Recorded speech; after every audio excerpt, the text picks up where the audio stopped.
Cosmetic కంపెనీలో నెలకి ₹1,00,000 జీతం. రేపటి నుంచి వంట మనిషి పెట్టుకోవాలి. జీతం నేను ఇస్తాను. చూసారా? చెప్పారా ఎప్పటికైనా నా చిన్న కొడుకు నన్ను బాగా చూసుకుంటాడని. అయ్యో, ఒకరు డాక్టరు, ఇంకొకరు పోలీసు. ఎవరిని వదిలించారు?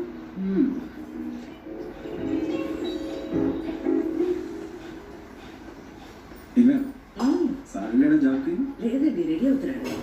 సరే పనికి వెళ్తున్నాడుగా, వాడికి 10,000 నువ్వు కొత్త బట్టలు తెచ్చుకుంటాడు. నిన్నేం తెచ్చుకున్నాడుగా. డబ్బులు ఎక్కడండి? ఎదురింటి పద్మనాభం బాబు గారికి 40,000 ఇవ్వాలమ్మా అని ఇచ్చి వెళ్ళారు. వాటితో తెచ్చుకున్నాడు. నన్ను ఒక మాట్లాడాలిగా.